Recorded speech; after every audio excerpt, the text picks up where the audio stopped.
Hey everyone, Pastor George here with our Theolog for today. And today I have a meme that talks a lot about, well, what I consider the seminarians' uh, folly when it comes to preaching.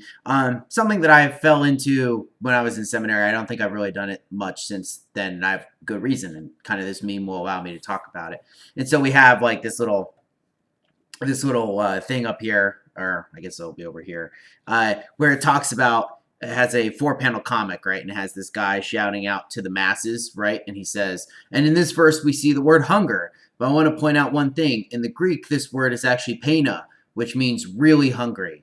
Uh, and I think the point of this is to show that just because we use the Greek doesn't necessarily mean that it conveys a lot of extra meaning.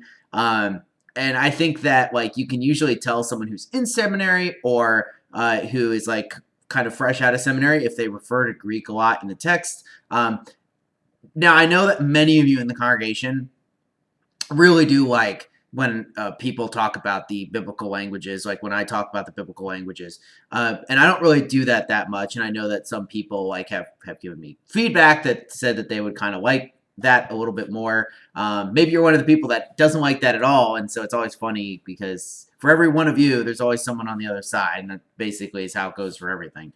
And I think this kind of goes to the point. It's like I don't really use the Greek that much. I mean, I use it to prepare for the sermon and stuff like that because I like reading Greek, and my Hebrew is not as good, but I still like it. I use it to prepare, but like beyond that, I don't really use it that often in sermons, right? Unless it's a word that I really think needs to be explained, or that I think adds a lot of meaning or brings out a hidden meaning in the text. But I usually try not to use the Greek because I kind of end up seeing it as a barrier, where some people do just hear the word, and their eyes will just immediately glaze over, right? Because it's a word that they don't know. And so I tend to not use Greek in sermons that much because I see it as kind of being a hindrance rather than a help. Unless, of course, the word is really helpful. There is a sermon I'm going to give this year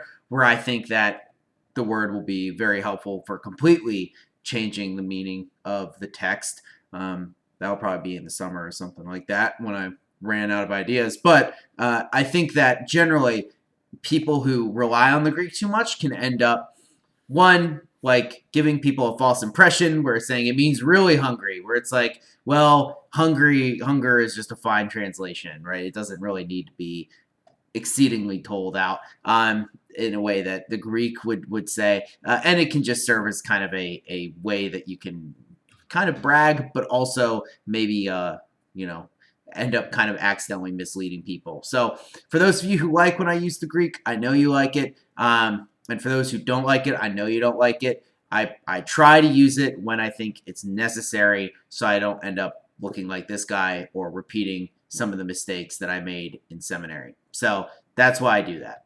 All right, everyone, I'll see you tomorrow for our Westminster Catechism, everyone's favorite. Peace out.